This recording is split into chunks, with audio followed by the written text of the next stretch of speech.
Today's headlines. The Department of Health says firecracker-related injuries decreased so far by 68% this year. Malacanang denies making a compromise deal over the alleged ill-gotten wealth of the Marcos family. The Philippine Stock Exchange expects more gains in 2018 despite the implementation of higher investment taxes. Quiapo Church in Manila begins a celebration of the Feast of the Black Nazarene. Good day! I'm Pia Rosas Morato. Welcome to the PNA Newsroom.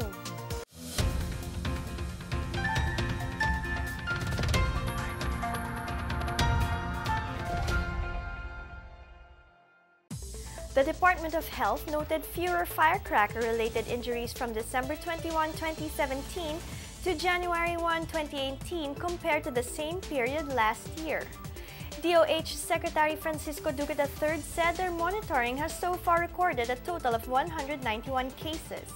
For the same period last year, he said the DOH has recorded 604 cases. Duque said they surpassed their target of 50% reduction for this year. He said the government's overall campaign against firecrackers contributed to the reduction in the number of injuries. He, however, said they will not be satisfied until the number of injuries goes down to zero. Based on the records of DOH, piccolo remains as the top cause of firecracker injuries with 94 cases. 7 of the injured required amputation. The National Capital Region still tops the list in terms of the most number of cases. The final count for the number of injuries will be released on January 5. Several firecracker-related injuries were recorded in some provinces as people celebrated the New Year. Meanwhile, Davao City maintained its record of 0 casualties during New Year's revelry. Here's our report. At least 25 people, including 12 children, were hurt when baby rockets, also known as quitties, misfired during a community fireworks display in Barangay Calmay in Dagupan City, Pangasinan on New Year's Eve.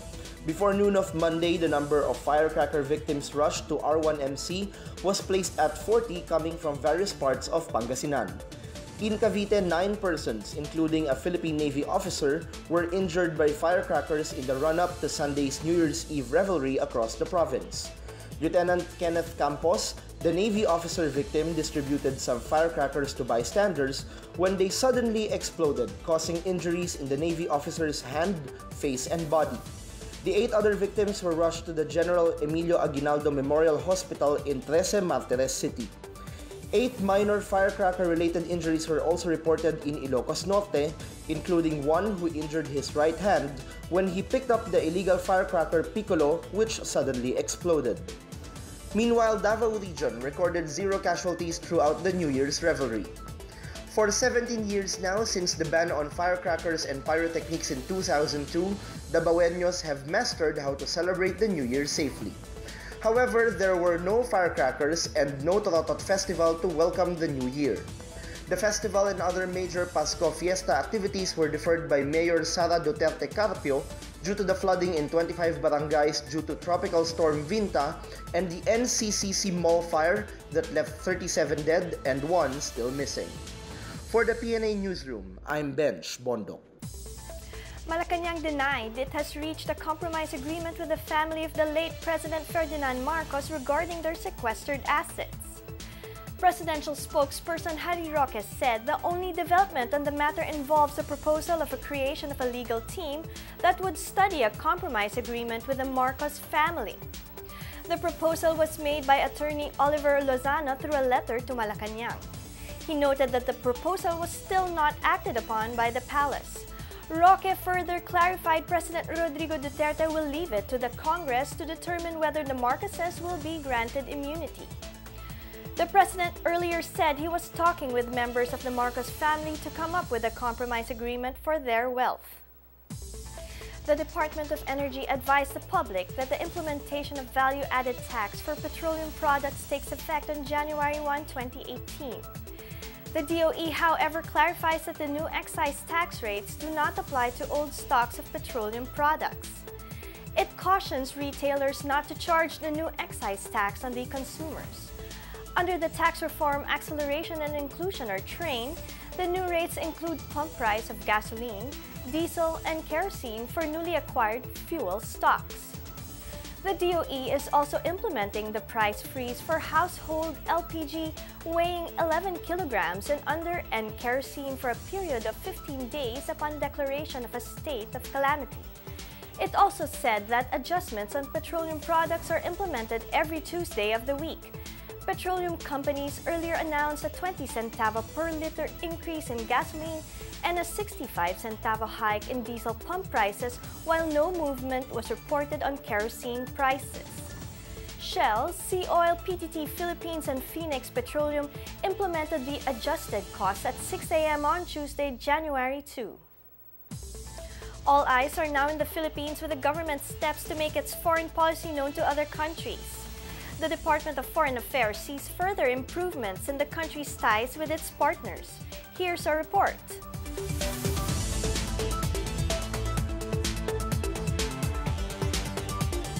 Foreign Affairs Secretary Alan Peter Cayetano touted the country's debut in the international scene as one of the DFA's major highlights this year.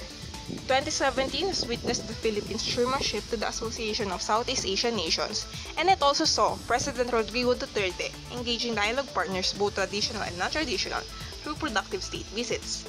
In the early months of Duterte's stay in Malacanang, his moves to present a Philippine independent foreign policy was observed as a pivot to Beijing at the expense of Manila's long-standing partner, Washington.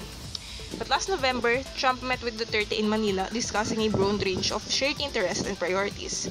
Both leaders praised the enduring Philippine-US alliance, confirming the departure from tension diplomacy between the two states as displayed in 2016. In May, Duterte held a bilateral meeting with Russian President Vladimir Putin, and following this, two other high-level officials embarked on a historic visit to the Philippines in October and November for the ASEAN summits and related meetings. One being Russian Defense Minister Sergei Shoigu, and second highest official in the Federation, Russian Prime Minister Dmitry Medvedev. These engagements were referred to as moves marking a new chapter in the Philippine-Russian ties. Meanwhile, in October, Duterte met with Japanese Prime Minister Shinzo Abe and witnessed a signing on the exchange of notes for the Cavite Industrial Area Flood Risk Management Project. In a summit meeting with Abe, the two leaders discussed various areas of cooperation while exchanging views on regional and international affairs. For its part, China, who is now showing frozen ties with the country following an existing sea dispute, is increasing efforts to enhance engagement with the Philippines. In May 2017, the two established a bilateral consultative mechanism on the South China Sea to discuss all issues involving the territorial conflict between them. The second BCM is expected to start first quarter of 2018. Multilaterally, after 15 years of being stalled, the framework of the Code of Conduct in the South China Sea was approved during the ASEAN Summit held in Manila. Following its adoption, China and ASEAN agreed to hold the first COC negotiation this 2018. For the PNA Newsroom, I am Joysan El Rocamora. Still to come, the Philippine Stock Exchange expects more gains in 2018 despite the implementation of higher investment taxes. 50 houses are destroyed in a fire in Davao City on New Year's Eve. These and more when the PNA Newsroom continues.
authorities reported some incidents of stray bullet despite warnings against indiscriminate firing. 2 persons were hit by stray bullets in Cavite while celebrating and welcoming the new year. Cavite police identified the victim of stray bullet as Marlene Batyong, 47, who was hit on her foot. The bullet entered through her foot and exited near her knee. The other identified a 22-year-old John Samara Clen reportedly fired his improvised shotgun or sumpak indiscriminately outside his home when he accidentally hit his left arm. Police arrested Clen in the hospital where he was confined. Meanwhile, there were no reports of indiscriminate firing and stray bullet victims in Ilocos Norte. This is the 3rd straight year that Ilocos Norte has 0 incident of stray bullet. The last reported 2 victims were in 2015.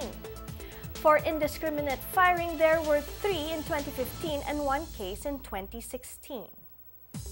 The Philippine Stock Exchange expects more gains in 2018 as more investors enter the country despite the implementation of higher taxes. Here's our report. The local stock market is expecting another strong year in 2018 as the country undertakes new initiatives to attract more investors. After posting losses for 2 years in a row, the benchmark PSE index for the first time closed at a record high on the last trading day of 2017 on December 29. This was the 14th time that the main index closed at an all-time high in 2017. PSE President Ramon Monzon is optimistic that gains in stocks will be sustained in 2018 on the back of the passage of tax reform for acceleration and inclusion or trade. The tax reform law is the first package of the government's proposed comprehensive tax reform program. It was expected to generate additional revenue to fund the country's investment requirements. Monzon said the PSE is embarking on new initiatives to attract more investors amid the increase in stock transaction tax. The train raised the stock transaction tax from 0.5% of 1% on its gross selling price to 0.6%. Monzon believes that a 10 basis point or 20% increase in the stock transaction tax will make the local stock market uncompetitive against regional peers. Monzon targets facilitating 200 billion pesos worth of capital raising in 2018. The PSE chief added that there were 4 initial public offerings in 2017, noting there will be more in 2018. Meanwhile, BDO Nomura Securities has projected the local stock barometer to rise to the 9,100 level by the end of 2018. For the PNA Newsroom, I'm Chris Crismundo. At least 50 houses at Agdao, Davao City were gutted down by fire past midnight Monday, a few minutes after welcoming the year 2018. Residents were in the middle of merrymaking when the fire broke out at the corner of Lakatan and Marang Streets, Jereza subdivision in Barangay Wilfredo Aquino. Bureau of Fire Protection Davao City Officer in Charge, Chief Inspector Jocelyn Grant, said the fire originated from the 2nd floor of the house of a certain Flora Rodriguez.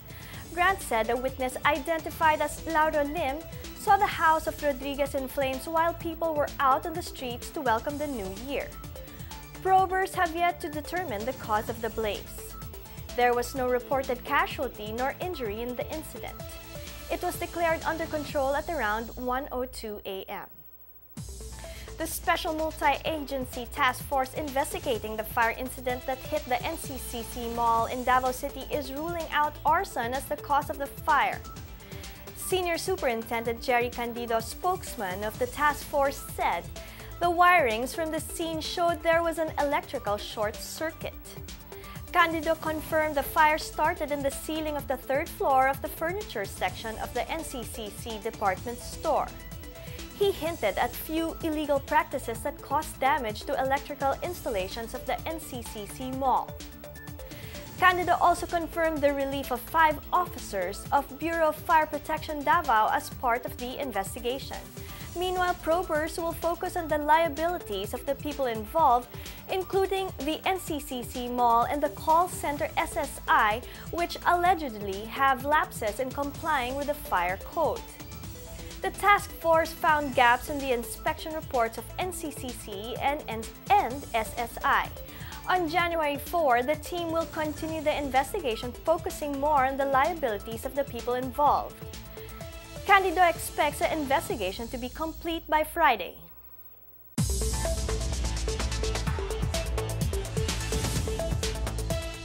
The Department of National Defense touted the improvement of the country's security ties with its foreign counterparts in addressing issues on terrorism and radicalism as one of the agency's major achievements for 2017.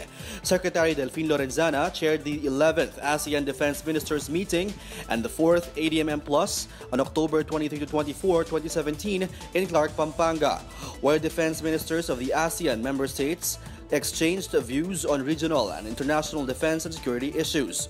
Last October, defense officials signed the joint declaration on partnering for change, engaging the world, as well as documents on ADMM and ADMM Plus initiatives, and issued a joint statement on countering terrorism, extremism, and radicalism. The DND participated in the 14th ASEAN Regional Forum Security Policy Conference, where leaders exchanged views on regional and international defense and security issues, reserve forces, and regional security. In line with improving security ties with its ASEAN partners, the Philippines also signed the terms of reference on the Joint Committee on Military Cooperation and the launch of the Trilateral Air Patrol in Subang, Malaysia last October 12. Lorenzana also had multilateral engagements, including the Moscow Conference on International Security in Moscow, Russia, and the Halifax International Security Forum in Nova Scotia, Canada in April and November. He also paid an official visit to Singapore to meet with his counterpart and deliver a special address on ASEAN cooperation at the 5th Shangri-La Dialogue Sherpa meeting. Lorenzana also led the department in engaging more countries to support the Philippines' peace and security agenda in the region. Among the defense cooperation agreements entered into by the DND this year were those with Thailand, Cambodia, Vietnam, Czech Republic, New Zealand, Russia, and UK. Logistics and defense industry arrangements were also signed with China. For the PNA Newsroom, I'm Rom Dulfo. Up next, the Judicial and Bar Council opens spots for the 2 new associate justices in the Court of Appeals. Quiapo Church in Manila begins a celebration of the Feast of the Black Nazarene. These and more when the PNA Newsroom returns.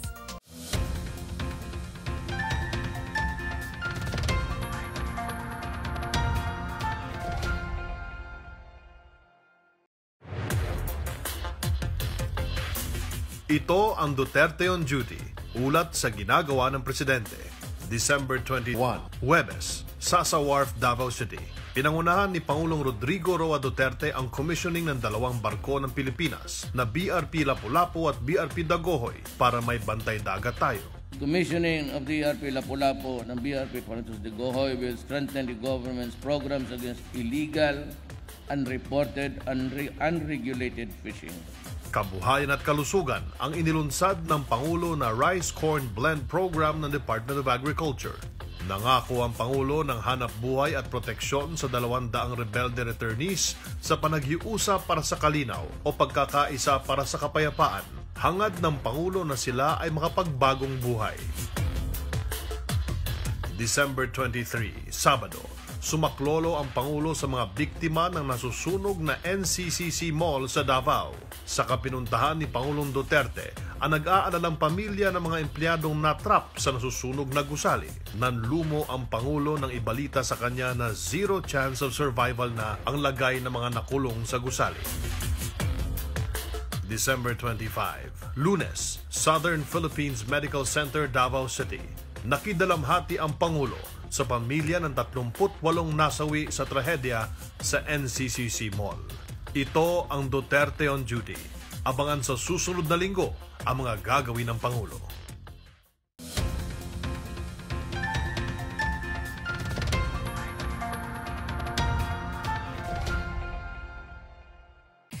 The Judicial and Bar Council has opened 4 applications to associate justice positions in the Court of Appeals. The vacancies became available after the appointment of Justice Romeo Barza as CA Presiding Justice last December 8 and the passing away of CA Justice Florito Macalino last December 7. The JBC said applications must all be received not later than 4:30 p.m. of February 13. The JBC is constitutionally mandated to screen and vet nominees to the President for vacant posts in the judiciary in the offices of the Ombudsman and the Deputy Ombudsman. The council is chaired by Chief Justice Maria Lourdes Sereno with ex-officio members Justice Secretary Vitaliano Aguirre II along with the legislative branch. Apart from Barsa, President Rodrigo Duterte appointed other members of the judiciary last December.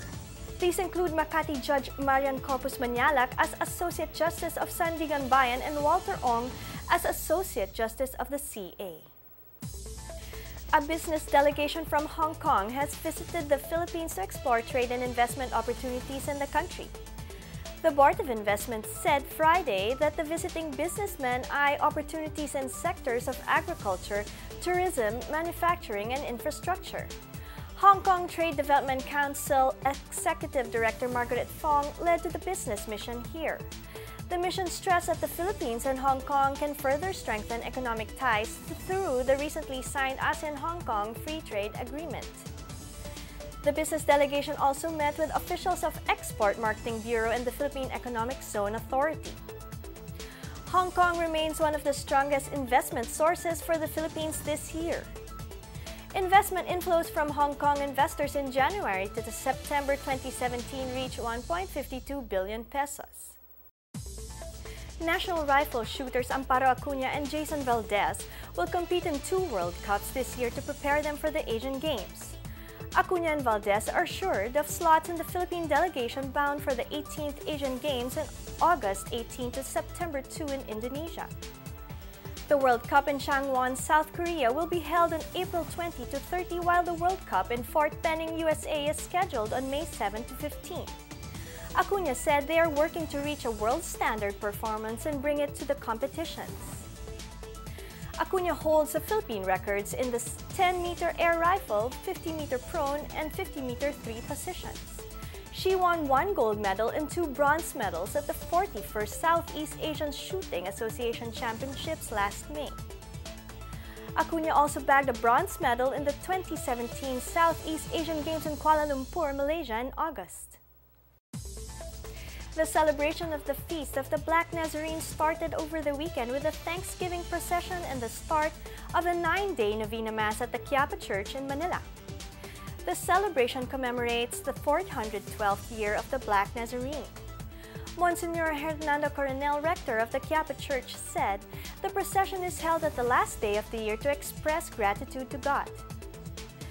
The Novena Mass started on December 31, 2017 and will run until January 8, 2018 every 6 p.m. On January 7, the procession of the replica of Black Nazarene will be held around the vicinity of the church. The highlight of the celebration will be the annual Traslacion or the procession of the Black Nazarene from Quirino Grandstand to the Basilica at Quezon Boulevard on January 9.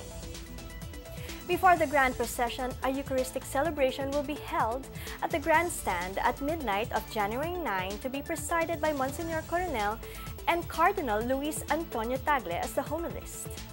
The Traslacion will start after the morning prayer at 5 a.m. Let's now check out the weather forecast for Metro Manila and the rest of the country.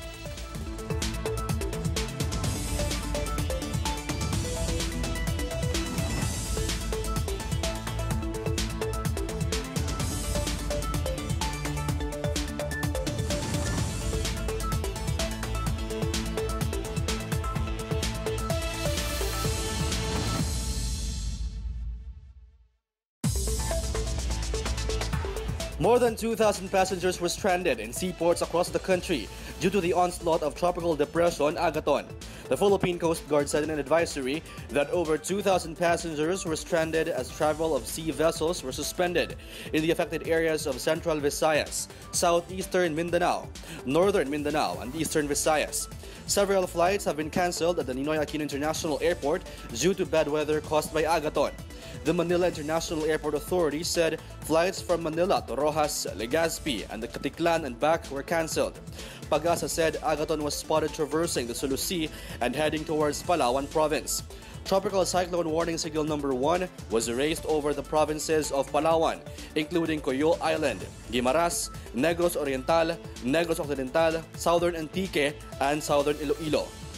For the PNA Newsroom, I'm Rom Dulfo. Let's take another look at today's headlines. The Department of Health says firecracker-related injuries decreased so far by 68% this year. Malacanang denies making a compromise deal over the alleged ill-gotten wealth of the Marcos family. The Philippine Stock Exchange expects more gains in 2018 despite the implementation of higher investment taxes.